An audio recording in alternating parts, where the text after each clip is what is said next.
हळदीसाठी खिट्या तोडायसाठी आम्ही आलो बघा इकडं या बाबळीच्या झाडावर. This is my big and small and मधवी सिस्टर. पण ते बसवायचं राहिलं तर त्याच्यासाठी बघा मी पेचकस आणि आरपत्ती नेण्यासाठी आलतो. तरी कशासाठी हे बा आज आम्ही फवारायलो पळाटीवर कोणतं औषध आणलं ते दाखवतो तुम्हाला समोर. पण बघा तिकडे फवारा चालू आहे आणि ते बघा तुम्ही आपला काल मित्र आलेला गंगाखेडून तो फवारायला आज म्हणजे मला फवारायचं म्हणलं काय विषय नाही तू फवार आम्ही पाणी देतो. आणि एवढ्या याच्यावर 12 टाके केले बघा. 3 एकर पळाटी आपली. आणि पळाटी अशा प्रकारे आता फवारण्याच्या नंतर रिझल्ट काय ते बघू द्याचा. बघू शकता तुम्ही किती म्हणजे खूप खराब झाली बघा. हे पानावर काय आला असा कोणता रोग आहे काय माहीत पण आला आहे. आणि बाकी काय सुधी आहे ते बघा वापस येतोय आता यानं. पावसापासून पळाटीला सुधारली. ते बघा फवारूच लागलो की तेवढ्यात आपलं ॲग्रोस्टारहून डबल औषध आलं. कशासाठी आलं मला माहीत नाही नंतर सांगतो. पण हे बघा ॲग्रोस्टारचं लेबल अशा पन्नीत पॅकिंग होऊन येते. नाही हमारे डॅड का नाम आहे. पण बघा आहे दाखवतो तुम्हाला एकदा कशावरच आहे. हे बघा आता पावसामुळे सोयाबीनवर आळी पडते त्याच्यामुळं हे रॅपिझन आहे. पण हे कोराझनचं काम करते. म्हणजे कोराझनच हे ॲग्रोस्टारचं दुसरं रॅपिझन याचं नाव आहे बघा. तर हे सोयाबीनवरती काम करते आळीसाठी. आता पाऊस पडला ना तर आळ्याला पडतात. हे बघा दुसऱ्या पार्सलमध्ये फास्टर म्हणून औषध आहे. हे बहुतेक हळदीसाठीच बोलवलं मला वाटते. मुळ्या वाढ करते बघा. आणि तिकडे आपला पंप झाला. चला पटकन. माझ्या मित्राच्या भरोशावर मी फवारणी सोडून त्याला औषध द्यायला लावलं ना. आता मी चालू आहे बघा खिऱ्या ठोकायसाठी. आपल्या हळदीला काल ठिबक लांबवलं त्याच्यासाठी बघा झोऱ्या भरून. इतक्यात होणार नाही पण आणखीन तोडूच बघा. कुऱ्हाड पण घेतली सगळं. या लिंबाच्या काही त्या लिंबाच्या काही बोरीच्या अशा तोडून मग ठोकून तिकडून मग नळ्या बांधूत लगेच चालू करायचं. पण आपल्याला ठिबक कारण औषध सोडायचं आत्ता आली म्हणलं ना फास्टर. ती मुळ्याची ग्रोथ करते म्हणजे जारवा जास्त पकडते आणि हळद अशी हिरवीगार होते. काय करायली पोरी तू. पा इथं पुंजाने उचलत आहे पोरगी. This is my big and small and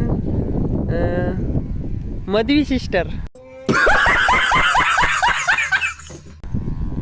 काय म्हणतात स्मॉल लाईन बिग नाही.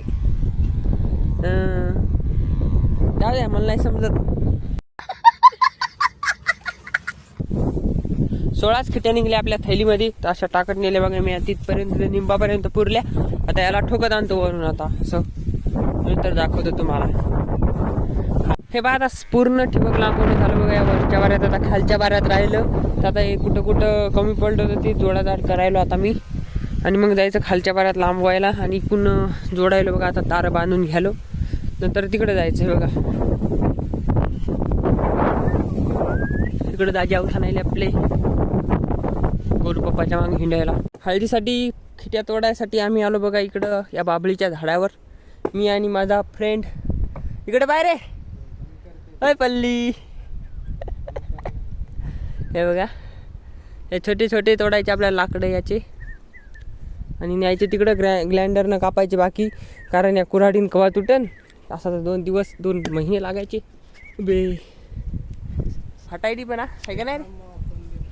तुझा फोन खालीच आहे. हटायली रे का आप हे खरंच लय भीती वाटायली. नजारा बघित चांगला दिसायला वरून. वाव असं वाटायला कोणत्या जंगलात आलो का. परशे आला का हरिहरवर किल्ल्यावर. हरिहर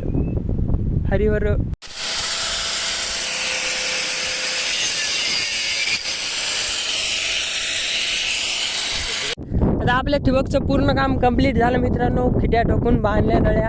आता फक्त शेवटचं बंद कॅप पण ते बसवायचं राहिलं तर त्याच्यासाठी बघा मी पेचकस आणि आरपत्ती न्यायसाठी आलतो. तरी कशासाठी कळलंच तुम्हाला समोर कशासाठी नाही आलो. तर चला जाऊ आता तिकडल्या शेतात त्या हळदी काढल्या. बाकी आपली पेट्रोल कमी पडलं होतं सकाळी फवारणीलं. सकाळपासून पंप बघा तिथंच आहे ते बघा त्यो पेट्रोल आणले सकाळीच पण टाइमपास म्हणजे टाईमच नाही. तिकडंच हे सकाळपासून खिट्या कापल्या पण डबल टाकल्या, डबल नळ्या लांबवल्या खालच्या पाऱ्याला, डबल शिट्या ठोकून डबल नळ्या बांधल्या. आणि आता शेवटचं फिट करायला एकदा लाईट जायच्या आधी 6 वाजायच्या आधी मोटर चालू करून चेक करायचं, फिनिश काम.